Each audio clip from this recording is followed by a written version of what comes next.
Hi, എല്ലാവർക്കും നമസ്കാരം. എലിസബത്തിൻ്റെ പുതിയ വീഡിയോ വന്നിട്ടുണ്ട്. അതിൽ പറയുന്ന ചില കാര്യങ്ങളോട് എനിക്ക് ഒട്ടും യോജിപ്പില്ല. കാരണം എലിസബത്ത് എന്ത് മാനസികാവസ്ഥയിലാണ് അത് പറഞ്ഞതെന്നും എനിക്കറിയില്ല. ചിലപ്പോൾ എലിസബത്ത് പറയുന്നുണ്ട് ഒരു ഡിപ്രഷൻ സ്റ്റേജിൽ തന്നെയാണ്. ബാല കേസ് കൊടുത്തതിന് ശേഷം അവർ വീണ്ടും ഒരു മോശം അവസ്ഥയിലേക്ക് പോയി, അങ്ങനത്തെ ഒരു അവസ്ഥയിൽ നിന്ന് തിരിച്ചു വന്നുകൊണ്ടിരിക്കുകയാണ് വീണ്ടും എന്നാണ് അവർ പറയുന്നത്. അവരാകെ തകർന്ന ഒരവസ്ഥയിൽ നിന്ന് വീണ്ടും തിരിച്ചു കയറിക്കൊണ്ടിരിക്കുകയാണെന്നാണ് പറയുന്നത്. ഈ ഡിപ്രഷനുള്ള ആളുകൾക്ക് അവർ ചിന്തിക്കുന്നതും പ്രവർത്തിക്കുന്നതും ഒക്കെ ഒരു സംശയബുദ്ധി വെച്ചിട്ടായിരിക്കും, ഒരു മുൻവിധിയോട് കൂടിയിട്ടായിരിക്കും ഓരോരുത്തരുടെ വാക്കുകളും അവരെടുക്കുക എന്ന് പറഞ്ഞു കേട്ടുള്ള അറിവുണ്ട്. അപ്പോൾ അതുകൊണ്ടായിരിക്കണം എലിസബത്ത് ഇങ്ങനെയൊക്കെ പറഞ്ഞത്. ഒരു വികാരത്തിൻ്റെ പുറത്ത് പെട്ടെന്ന് പറഞ്ഞതായിരിക്കണം എന്ന് തോന്നുന്നു. അല്ലെങ്കിൽ അവരെ ആരെങ്കിലും തെറ്റിദ്ധരിപ്പിച്ചാവാനും സാധ്യത കൂടുതലാണ്. എലിസബത്ത് കുറേയധികം കാര്യങ്ങൾ പറയുന്നുണ്ട്. അതായത് അഭിരാമി സുരേഷ് ഇന്നൊരു വീഡിയോ ചെയ്തിരുന്നു, ഒരു Q&A. അതിനെ ബേസ് ചെയ്തിട്ടാണ് എലിസബത്ത് സംസാരിച്ചതെന്നാണ് എനിക്ക് തോന്നുന്നത്. അതിനു മുമ്പ് ഈ അമൃതേൻ്റെ ഇഷ്യൂ ഭയങ്കരമായിട്ട്, ആ പാപ്പുമായിട്ടുള്ള ഇഷ്യൂ ഭയങ്കരമായിട്ട് പ്രശ്നമായ സമയത്ത് അവരുടെ ഒരു PA എന്ന് പറഞ്ഞൊരു പെൺകുട്ടി, കുക്കു എന്ന് പറഞ്ഞൊരു പെൺകുട്ടി വന്നിട്ട് ഒരു വീഡിയോ ചെയ്തിരുന്നു. അതിൽ ആ പെൺകുട്ടി പറയുന്നുണ്ട്, ഇങ്ങനെ എലിസബത്ത് വളരെയധികം ടോർച്ചറിങ് അനുഭവിച്ചിട്ടുണ്ട്, അവൾ ജീവനും കൊണ്ട് രക്ഷപ്പെട്ടതാണ്, ഇപ്പോൾ ഗുജറാത്തിലാണുള്ളത്, പേടിച്ചിട്ട് ഇവിടുന്ന് ഓടിപ്പോയതാണ്, അവർ സംസാരിച്ചത് പിന്നെ തെളിവുകളൊക്കെ എൻ്റെ കയ്യിലുണ്ട്, വേണമെന്നുണ്ടെങ്കിൽ ഞാനത് പബ്ലിക്കലി ലീക്കാക്കില്ല, ഞാൻ പറഞ്ഞ കാര്യങ്ങളിൽ എന്തെങ്കിലും സംശയമുള്ളവർ എന്നെ നേരിട്ട് കോൺടാക്ട് ചെയ്ത് കഴിഞ്ഞാൽ ഞാൻ ആ വോയിസ് നിങ്ങൾക്ക് കേൾപ്പിച്ച് തരാം, വോയിസ് റെക്കോർഡ് ഞാൻ കേൾപ്പിച്ച് തരാമെന്ന് പറഞ്ഞിട്ട് അന്നൊരു വീഡിയോ ചെയ്തിരുന്നു. അപ്പോൾ അവർ വളരെയധികം മോശമായ ഒരു അവസ്ഥയാണ് അവർ അവരുടേതായിട്ട് ഷെയർ ചെയ്തത്, ഞങ്ങൾ വിളിച്ച് സംസാരിച്ചപ്പോൾ എന്നൊക്കെ പറയുന്ന വീഡിയോ ചെയ്തിരുന്നു. അങ്ങനെയാണ് ഈ എലിസബത്ത് നാട്ടിലില്ല എന്നും ഗുജറാത്തിലാണെന്നും ഇങ്ങനെ ബാലയായിട്ട് ഇങ്ങനെ ഒത്തിരി പ്രശ്നങ്ങൾ ഉണ്ടായിരുന്നു എന്നും ഒക്കെ ഒരുവിധം ആളുകളൊക്കെ അറിയുന്നത്. അതുവരെ എലിസബത്ത് ഈ ബാലയെക്കുറിച്ച് ഒരു കാര്യങ്ങളും പുറത്ത് പറഞ്ഞില്ല. താൻ അനുഭവിച്ച കാര്യങ്ങളെക്കുറിച്ചോ ബുദ്ധിമുട്ടിനെക്കുറിച്ചോ ബാലയെ പറ്റിയുള്ള ഒരു കുറ്റങ്ങളും ഈ കുട്ടി പുറത്ത് ആരോടും ഷെയർ ചെയ്തിട്ടില്ല. പലരും പലതരത്തിലുള്ള ക്വസ്റ്റ്യൻസ് ഈ കുട്ടിയുടെ വീഡിയോയ്ക്ക് അടിയിലൊക്കെ വന്ന് ചോദിച്ചപ്പോഴും ഇത് സൈലൻ്റ് ആയിരിക്കുക, ഇതൊരു മറുപടി ആർക്കും കൊടുത്തിട്ടില്ല. ഇപ്പോൾ ബാലയുടെ കൂടെ അല്ലേ, ഡിവോഴ്സ് ആയോ എന്നൊക്കെ ഒരുപാട് ക്വസ്റ്റ്യൻസ് ഈ വീഡിയോയ്ക്ക് താഴെയൊക്കെ വന്നിരുന്നു. അന്നൊന്നും അത് റെസ്പോണ്ട് ചെയ്തിട്ടില്ല. പക്ഷേ ഇവർ തമ്മിൽ ഇങ്ങനൊരു പ്രശ്നമുണ്ട് എന്ന് പുറം ലോകം അറിയാനുള്ള ഒരു പ്രധാന റീസൺ കുക്കുവിൻ്റെ വീഡിയോ തന്നെയാണെന്നാണ് എൻ്റെ ഒരു അറിവ്. സ്വാഭാവികമായിട്ടും അത് ആ കുട്ടിയുടെ മനസ്സിൽ കിടക്കുന്നുണ്ടെന്നാണ് എനിക്ക് തോന്നുന്നത്. കാരണം ഇന്നത്തെ എലിസബത്തിൻ്റെ വീഡിയോ കണ്ടപ്പോൾ എനിക്കതാ തോന്നിയത്. കാരണം അഭിരാമി ഒരു തരത്തിലും എലിസബത്തിനെ കുറ്റപ്പെടുത്തിയില്ല. അഭിരാമി പറഞ്ഞത് കുറേ വർഷമായിട്ട് ഞങ്ങൾ അനുഭവിച്ചു കൊണ്ടിരിക്കുന്നത് ഇത് തന്നെയാണ്, പക്ഷേ 2 വർഷം അനുഭവിച്ച എലിസബത്തിനെ വളരെയധികം സപ്പോർട്ട് കൊടുക്കുന്നുണ്ട് നമ്മുടെ ആൾക്കാരും യൂട്യൂബേഴ്സും ഒക്കെ. ഒരുപാട് ആളുകൾ എലിസബത്തിനെ സപ്പോർട്ട് ചെയ്യുന്നുണ്ട്. അത് വളരെ നല്ല കാര്യം. ഒരു കണക്കിന് എലിസബത്ത് ഇതൊക്കെ തുറന്നു പറഞ്ഞതുകൊണ്ടാണ് ഞങ്ങളെ കൂടി ആളുകൾക്ക് മനസ്സിലാക്കാൻ കഴിഞ്ഞത് എന്നാണ് അഭിരാമി പറഞ്ഞത്. അഭിരാമി പറഞ്ഞത് നല്ല കാര്യമാണ്. അല്ലാണ്ട് 2 വർഷം ആയ എലിസബത്തിന് സപ്പോർട്ട് കിട്ടി, ഞങ്ങൾക്ക് കിട്ടിയില്ല എന്നുള്ള അർത്ഥത്തിലല്ല പറഞ്ഞത്. കാരണം ഞങ്ങൾ പറഞ്ഞത് പലതും വിശ്വസിക്കാൻ ആളുകൾ തയ്യാറായിട്ടില്ല. അത് മാത്രമല്ല, ഞങ്ങൾക്ക് പറയാൻ കഴിഞ്ഞിരുന്നില്ല. ഞങ്ങൾ ഡയറക്റ്റ് കേസിലേക്കാണ് പോയത്. അതുകൊണ്ട് തന്നെ ഞങ്ങൾക്ക് ലീഗലി കുറേ പ്രശ്നങ്ങളുണ്ടായിരുന്നു പല കാര്യങ്ങളും തുറന്നു പറയുന്നതിൽ നിന്ന്. അതുകൊണ്ട് തന്നെ ഞങ്ങൾക്ക് ഇപ്പോഴും പല കാര്യങ്ങളും തുറന്നു പറയാൻ കഴിയില്ല. എപ്പോഴും കേസ് നടന്നുകൊണ്ടിരിക്കുകയാണ്. അതുകൊണ്ട് തന്നെ ഞങ്ങളുടെ കുടുംബത്തിൽപ്പെട്ട ആർക്കും, എനിക്കോ അമൃതയ്ക്കോ അമ്മയ്ക്കോ ആർക്കും തന്നെ എന്താണ് അമൃത അനുഭവിച്ചത് എന്നുള്ളത് തുറന്നു പറയാൻ കഴിയില്ല എന്നാണ് അഭിരാമി പറഞ്ഞത്. അതൊരു സത്യാവസ്ഥയാണ്. കാരണം കേസ് നടക്കുന്ന സമയത്ത് ആ കേസിനെ ബന്ധപ്പെട്ടതോ ആ കേസുമായിട്ട് ബന്ധപ്പെട്ട വ്യക്തികളുടെ കാര്യങ്ങളോ ഒന്നും മീഡിയയിലൂടെ പബ്ലിഷ് ചെയ്യാൻ പാടില്ല, അല്ലെങ്കിൽ മീഡിയയ്ക്ക് പരസ്യപ്പെടുത്താൻ പാടില്ല എന്നൊരു വ്യവസ്ഥയിൽ തന്നെയായിരിക്കും ഇത് മുന്നോട്ട് പോയിക്കൊണ്ടിരിക്കുക. അപ്പോൾ ഈ പെൺകുട്ടിയുടെ ലീഗൽ കസ്റ്റോഡിയൻ അമൃതയാവുകയും മുഴുവനായിട്ട് അമൃതയ്ക്ക് വിട്ടുകൊടുക്കുകയും ചെയ്തപ്പോൾ അവർ ഇയാൾ പറഞ്ഞ എഗ്രിമെൻറ്റിനൊക്കെ വില്ലിങ് ആവുകയും ചെയ്തിട്ടുണ്ടാവും. അതുകൊണ്ട് തന്നെ അമൃത എന്തൊക്കെ അനുഭവിച്ചു എന്നുള്ളത് അവർക്ക് ഒരു മീഡിയയിലും വന്ന് തുറന്നു പറയാൻ കഴിയില്ല. അന്നത്തെ ഒരു ഘട്ടത്തിൽ തുറന്നു പറഞ്ഞാലും ഈ എലിസബത്ത് പറയുന്ന അത്ര വിശ്വാസയോഗ്യമായിട്ട് ആരെങ്കിലും എടുക്കുമെന്ന് തോന്നുന്നില്ല. കാരണം ആ പെൺകുട്ടികളെ അത്രയധികം ആളുകൾ ആക്രമിച്ചിരുന്നു. അതൊക്കെ അഭിരാമി പറഞ്ഞാൽ വളരെ ശരിയാണ്. കാരണം ഒരു പരിധിവരെ സാധാരണക്കാരായിട്ടുള്ള ആളുകൾ വരെ ഈ ബാലയുടെ ഭാഗത്തായിരുന്നു. കാരണം അയാളുടെ കരച്ചിലും പറച്ചിലും വർത്തമാനവും ഒക്കെ കേട്ട് കഴിഞ്ഞാൽ ആരും ചിന്തിക്കുന്ന അതാണ്, അയാളുടെ ഭാഗത്താണ് ന്യായം എന്ന തരത്തിലായിരുന്നു ചിന്തിച്ചുകൊണ്ടിരുന്നത്. ഇവർക്കാണെങ്കിൽ മറു സൈഡിൽ ഇവർക്ക് മിണ്ടാനും വയ്യാത്തൊരവസ്ഥയായിരുന്നു. അതുകൊണ്ട് തന്നെ അവർ നേരിട്ട സൈബർ അറ്റാക്ക് എന്ന് പറഞ്ഞാൽ ചിന്തിക്കാൻ കഴിയുന്നതിനപ്പുറമാണ്. അതൊന്ന് മനസ്സിലാക്കണം എലിസബത്ത്. കാരണം എലിസബത്തിന് അത്രത്തോളം സൈബർ അറ്റാക്ക് ഒന്നും വന്നിട്ടില്ല. എലിസബത്തിന് ഒന്നോ രണ്ടോ ഫേക്ക് ഐ ഡിയിൽ നിന്ന് നെഗറ്റീവ് മെസ്സേജുകളും കമൻറ്റുകളും ഒക്കെ വരുമ്പോൾ തന്നെ എലിസബത്ത് ആകെ അസ്വസ്ഥയാവുകയാണ്. ഇന്ന് തന്നെ ചെയ്ത വീഡിയോയിൽ പിന്നെ 3-4 ദിവസം ഞാൻ വീഡിയോ ഇടാത്തത് കൊണ്ട് എൻ്റെ ക്രെഡിബിലിറ്റി ക്വസ്റ്റ്യൻ ചെയ്യപ്പെടുന്നു, അങ്ങനെയുള്ളവർ എന്നെ സപ്പോർട്ട് ചെയ്യണ്ട എന്നൊക്കെ പറഞ്ഞ് വളരെയധികം ദേഷ്യത്തിൽ സംസാരിക്കുന്ന ഒരു എലിസബത്തിനെ കണ്ടു. അത് നല്ലതല്ല എന്ന് എനിക്ക് പറയാനുള്ളൂ. കാരണം പൊതുജനം പലവിധമാണ്, പലരും പല രീതിയിൽ അഭിപ്രായങ്ങൾ പറയും. അങ്ങനെയാണെങ്കിൽ അമൃത അഭിരാമിയൊക്കെ ഇതിനു മുമ്പ് എന്തെല്ലാം തരത്തിലുള്ള മാനസിക സംഘർഷങ്ങളിലൂടെ കടന്നുപോയി. അവരനുഭവിച്ചത്ര സൈബർ അറ്റാക്ക് ആരും അനുഭവിച്ചിട്ടില്ല. അത്രയധികം തെറിവിളികളായിരുന്നു ആ അമ്മയും മക്കളെ, ആ കൊച്ചു പെൺകുട്ടിയെ വരെ നമ്മുടെ സമൂഹം നടത്തിയിരുന്നത്. അവരുടെ ജീവിതം തന്നെ താറുമാറായ ഒരു അവസ്ഥ ഉണ്ടായിരുന്നു ഒരു ഘട്ടത്തിൽ, അല്ലേ? അതൊക്കെ തരണം ചെയ്ത 2 പെൺകുട്ടികൾ പിടിച്ചു നിന്നില്ലേ? അപ്പോൾ അവരൊന്ന് മനസ്സിലാക്കാൻ ശ്രമിക്കൂ. അത് എന്തായാലും എലിസബത്തിൻ്റെ അതേ അനുഭവത്തിലൂടെ കടന്നു പോയൊരു ചെറിയ പെൺകുട്ടിയാണത്. ആ ഒരു ചിന്തയെങ്കിലും വെക്കൂ. ചിലപ്പോൾ ഒരു പക്ഷേ എലിസബത്തിൻ്റെ മാനസികാവസ്ഥ ഇപ്പം അത്തരത്തിലായതുകൊണ്ടായിരിക്കാം എലിസബത്ത് ഇങ്ങനെയൊക്കെ പറയുന്നത്. കാരണം എന്നെ സപ്പോർട്ട് ചെയ്യാൻ ആളില്ല, ഞാൻ ഒറ്റയ്ക്കാണ്, ഞാൻ സെലിബ്രിറ്റി അല്ല, അങ്ങനെയല്ല ഇങ്ങനെയല്ല, എനിക്ക് കേസ് കൊടുക്കാൻ താല്പര്യമില്ല, ഞാൻ കേസ് കൊടുത്തിട്ട് ഒന്നും ആയില്ല, പിന്നെ ഞാനിതൊക്കെ ഇങ്ങനെ മീഡിയയിലൂടെ തുറന്ന് പറഞ്ഞുകൊണ്ട് ഇനി ഒരാൾക്കും ചതി പറ്റില്ല, അതിനു വേണ്ടിയാണ് ഞാനിതൊക്കെ തുറന്ന് പറഞ്ഞത്, അല്ലാണ്ട് എനിക്ക് നീതി കിട്ടും വിചാരിച്ചിട്ടല്ല. ഇത് ഇനി ഇതുപോലെ ഓരോരുത്തർ പോയി പെടരുത് എന്ന് കരുതിയിട്ടാണ് ഞാനിതൊക്കെ പറഞ്ഞത് എന്നൊക്കെ പറയണ്ടേ. അഭിരാമി പറഞ്ഞത് അവരുടെ ഒരു സൈഡാണ് പറഞ്ഞത്. അതായത് ഇതിനു മുമ്പ് എലിസബത്ത് കേസ് കൊടുത്തിട്ട് ഒന്നും ആവാത്തത് കൊണ്ടായിരിക്കണം അവർക്ക് നിയമത്തിനോടൊരു താല്പര്യമില്ലാത്തത്, വിശ്വാസമില്ലാത്തത്. പക്ഷെ അങ്ങനെയല്ല, പ്രോപ്പർ ചാനലിലൂടെ പോയി കഴിഞ്ഞാൽ അതിനൊക്കെ ഒരു പരിഹാരം ഉണ്ടാവും. പലരും ഈ അഭിപ്രായം ഷെയർ ചെയ്യുന്നുണ്ട്. എൻ്റെ അഭിപ്രായം അത് തന്നെയാണ്. കാരണം പറയാനുള്ളതെല്ലാം പറഞ്ഞു കഴിഞ്ഞു, എന്തെല്ലാം അനുഭവിച്ചു താനെന്നുള്ളത് പറഞ്ഞു കഴിഞ്ഞു. ഇനി ബാല കേസ് കൊടുത്ത സ്ഥിതിക്ക് ഏതെങ്കിലും ഒരു നല്ല വക്കീലിനെ പോയി കണ്ടു കഴിഞ്ഞാൽ അവർ പറഞ്ഞു തരും ഇനി മുന്നോട്ട് എങ്ങനെ പോകണമെന്ന്. കാരണം അദ്ദേഹം തന്നെ പറയുന്നു അദ്ദേഹത്തിൻ്റെ ഭാര്യയല്ല ഈ എലിസബത്ത് എന്ന്. അപ്പോൾ അങ്ങനെ ആവുമ്പോൾ ലിവിങ് പാർട്ട്ണറെ ഉപദ്രവിച്ചു കഴിഞ്ഞാൽ അത് ഭയങ്കര ക്രൈമാണ്, അല്ലേ? അവരുടെ സമ്മതമില്ലാതെ അവരെ ശാരീരികമായിട്ട് ഉപയോഗിച്ചു കഴിഞ്ഞാൽ അത് ഭയങ്കര ക്രൈമാണ്. ഭാര്യയെ ബലാത്സംഗം ചെയ്യുന്നത് പോലെ അല്ല ലിവിങ് പാർട്ട്ണറെ ബലാത്സംഗം ചെയ്യുന്നത്. രണ്ടും തമ്മിൽ നല്ല അന്തരമുണ്ട്. അപ്പോൾ അതുകൊണ്ട് തന്നെ എലിസബത്തിൻ്റെ കേസിന് ഭയങ്കരമായിട്ട് ബലം കൂടും. നമ്മുടെ പോലീസുകാർ മാത്രമല്ല നിയമം, പോലീസോ പോലീസ് സ്റ്റേഷനോ മാത്രമല്ല നിയമം. ഇവിടെ കോടതികളുണ്ട്, അഡ്വക്കേറ്റ്സ് ഉണ്ട്, ജഡ്ജിമാരുണ്ട്. അപ്പോൾ അവരൊക്കെ ചേർന്നതും കൂടിയാണ്, അല്ലേ? നമ്മുടെ നിയമത്തിൽ അത്തരത്തിലുള്ള സംവിധാനങ്ങളുണ്ട്. ഒരു പോലീസ് സ്റ്റേഷനിൽ ചെന്നിട്ട് നീതി കിട്ടിയില്ല എന്ന് പറഞ്ഞാൽ അതിനപ്പുറത്തേക്ക് കുറേ കാര്യങ്ങളുണ്ടെന്ന് ഒരു വക്കീലിന് അറിയാൻ കഴിയും. ഒരു നല്ല വക്കീലിനെ പോയി സമീപിക്കൂ. നിങ്ങൾക്ക് കംഫർട്ടബിൾ ആയിട്ടുള്ള ഏതെങ്കിലും ഒരു അഡ്വക്കേറ്റിനെ ചൂസ് ചെയ്തിട്ട് അവർ പറയുന്ന പ്രകാരം മുന്നോട്ട് പോകുക. കാരണം പറയാനുള്ള കാര്യങ്ങളൊക്കെ ഇപ്പോൾ പറഞ്ഞു കഴിഞ്ഞു. ഒരുവിധം അവർ അനുഭവിച്ച കാര്യങ്ങളൊക്കെ പല രീതിയിൽ അവർ പുറത്ത് പറഞ്ഞു കഴിഞ്ഞു. നിങ്ങൾ മറ്റുള്ളവരുടെ കാര്യങ്ങളൊന്നും ഷെയർ ചെയ്യേണ്ട കാര്യമില്ല. നിങ്ങൾ എന്ത് അനുഭവിച്ചു എന്നുള്ളത് മാത്രം ലീഗലി പ്രൊസീഡ് ചെയ്യാൻ മുന്നോട്ട് പോകാം. നിങ്ങൾക്ക് തീർച്ചയായിട്ടും നീതി കിട്ടുമെന്ന് തന്നെയാണ് എൻ്റെ ഉറച്ച വിശ്വാസം. അത് തന്നെയാണ് അഭിരാമി പറഞ്ഞത്. ലീഗലി മുന്നോട്ട് പോവുക. തീർച്ചയായിട്ടും ഞങ്ങളതല്ലേ ചെയ്തത്, എത്ര കൊല്ലമായി. ചില പ്രയാസങ്ങളൊക്കെ ഉണ്ടായാലും അവസാനം നീതി കിട്ടുക തന്നെ ചെയ്യും. കാരണം ഇങ്ങനെ ഒരു മനുഷ്യൻ്റെ കൂടെ ഇത്രയും സഹിച്ച് ജീവിച്ചിട്ട് പിന്നീടും നിങ്ങളെ ജീവിക്കാൻ സമ്മതിക്കുന്നില്ല എന്നുണ്ടെങ്കിൽ അടുത്ത വഴി ഇത് തന്നെയാണ്. അല്ലാതെ ഇതിങ്ങനെ നിരന്തരമായിട്ട് യൂട്യൂബിലൂടെ പറഞ്ഞുകൊണ്ടിരുന്നാൽ നാളെ വീണ്ടും നിങ്ങൾക്ക് ഇതേ ഭീഷണി നിങ്ങളുടെ കുടുംബത്തിനും ഉണ്ടാവും. കാരണം ഇപ്പോൾ കുറേ കാലം എല്ലാവരും ഇത് ഏറ്റെടുത്ത് മുന്നോട്ട് കൊണ്ടുപോകും. അത് കഴിഞ്ഞ് അവർക്ക് അടുത്ത വിഷയം കിട്ടുമ്പോൾ അവരതിൻ്റെ പുറകെ പോവും. ഇതിന് വലിയ വാലിഡിറ്റി ഉണ്ടാവില്ല. നിങ്ങൾ പറയുന്ന കാര്യങ്ങൾക്കും ആരും ഒരു വില തരില്ല. കാരണം നിരന്തരം അങ്ങനെ പറഞ്ഞുകൊണ്ടിരുന്നു കഴിഞ്ഞാൽ എല്ലാവർക്കും അത് ദഹിക്കണം എന്നില്ല. അതിപ്പോൾ എന്നും പറയുന്ന പല്ലവി തന്നെയല്ല. അതിപ്പോൾ കേൾക്കാൻ ആർക്കാ താല്പര്യം?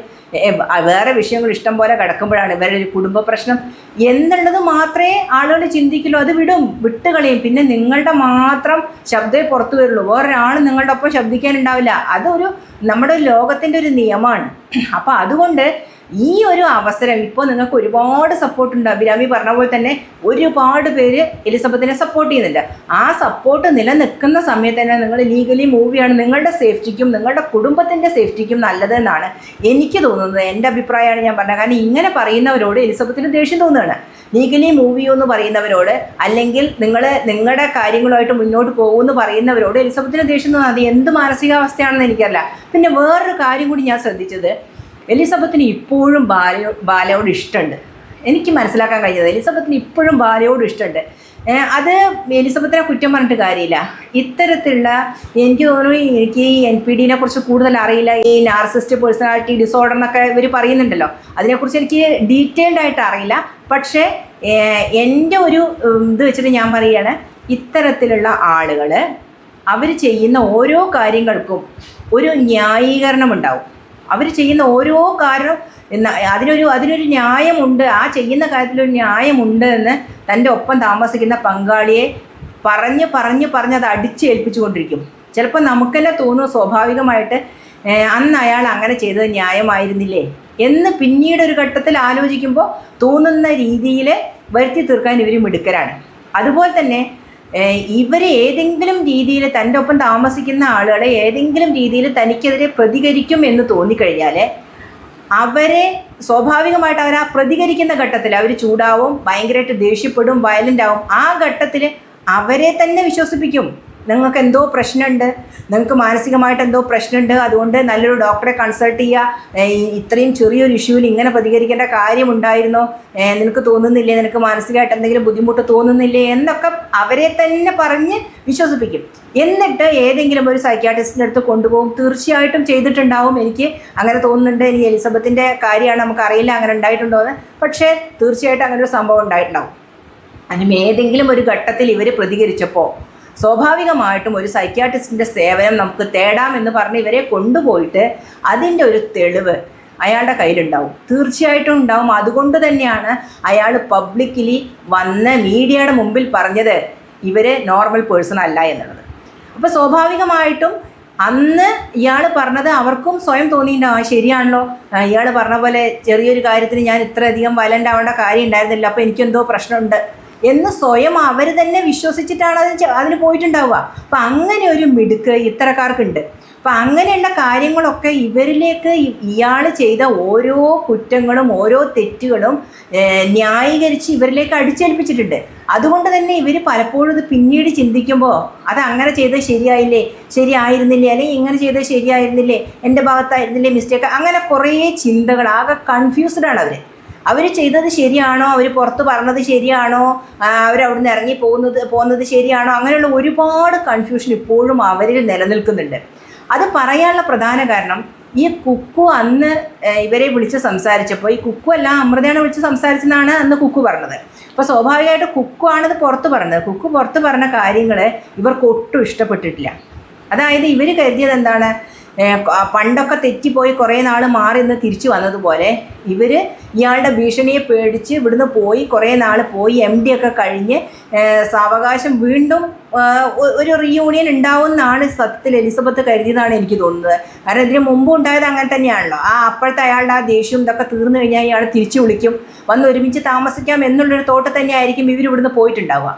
പക്ഷേ അപ്പോഴത്തെ അവരുടെ ആ മെൻ്റൽ കണ്ടീഷനും ഡിപ്രഷനും പിന്നെ അപ്പോഴത്തെ ഒരു പേടിയും എല്ലാം കൊണ്ട് ഇവരാരോ വിളിച്ചപ്പോൾ അറിയാതെ കുറേ കാര്യങ്ങൾ അവരനുഭവിച്ച കുറേ കാര്യങ്ങൾ അവരറിയാതെ തന്നെ പറഞ്ഞു.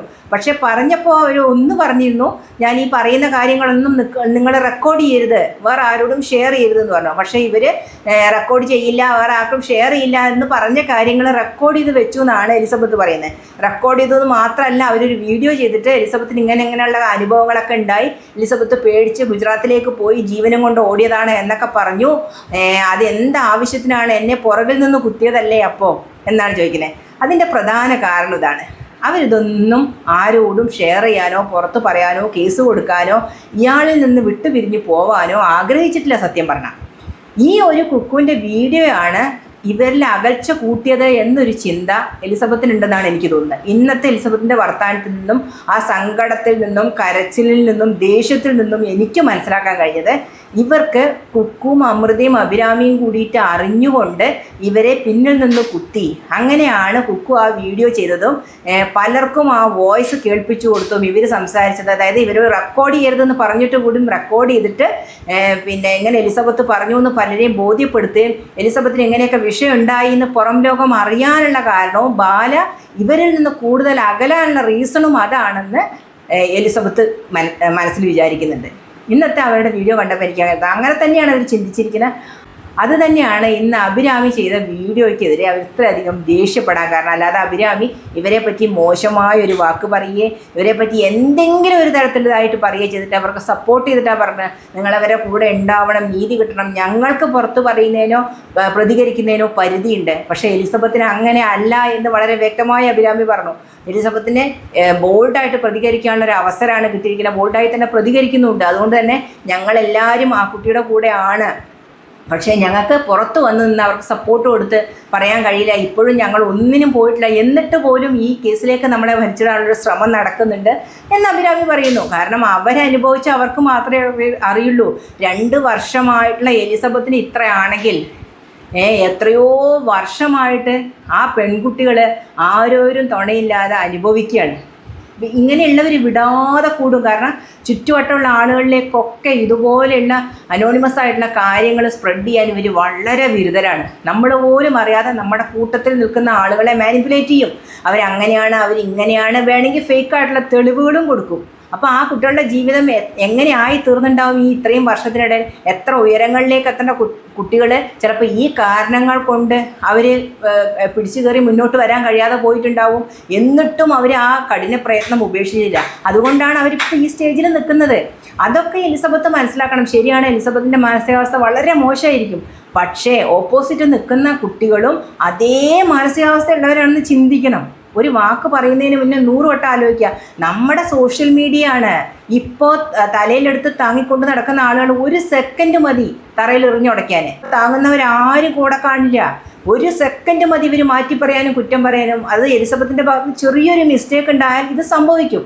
അതുകൊണ്ട് തന്നെ ഓരോ വീഡിയോ ചെയ്യുമ്പോഴും വീഡിയോ ചെയ്ത് വർത്താനം പറയുമ്പോഴും വളരെ സൂക്ഷിച്ചും കണ്ടും പറയുക. നിങ്ങൾ നിങ്ങളുടെ മാറ്ററിൽ മാത്രം ഉറച്ചു നിൽക്കുക. നിങ്ങൾ അനുഭവിച്ച കാര്യങ്ങൾ നിങ്ങൾ ഷെയർ ചെയ്യുക. അതിലേക്ക് മറ്റുള്ളവരെ വലിച്ചിഴയ്ക്കാതിരിക്കുക, കുറ്റപ്പെടുത്താതിരിക്കുക. കാരണം ഓരോരുത്തർക്കും അവരവരുടേതായിട്ടുള്ള ഒരു പെർസ്പെക്റ്റീവ് ഉണ്ട്.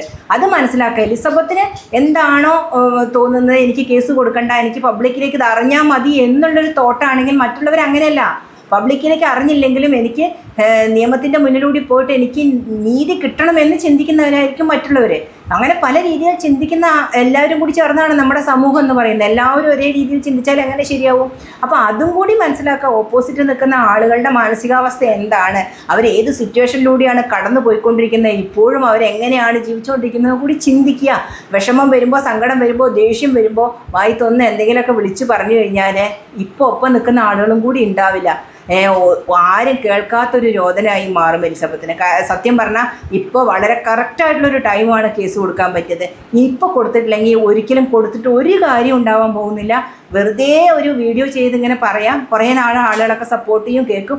അവർക്കും വേറെ ജോലികളൊക്കെ ഉണ്ടേ, അവർക്കും വേറെ കാര്യങ്ങളൊക്കെ ഉണ്ട്. അവരതിൻ്റെ പുറകെ പോകും. ഇപ്പോൾ താഴെ ജസ്റ്റിസ് ഫോർ എലിസബത്ത് എന്ന് പറഞ്ഞ കമൻ്റ് ഇടുന്ന ആളുകളൊക്കെ നാളെ വേറെ ആരെങ്കിലും പേരിൽ ജസ്റ്റിസ് ഫോർ ഇടും. അത്രേ ഉള്ളൂ. അതാണ് നമ്മുടെ സമൂഹം. അവരെയും കുറ്റം പറഞ്ഞിട്ട് കാര്യമില്ല.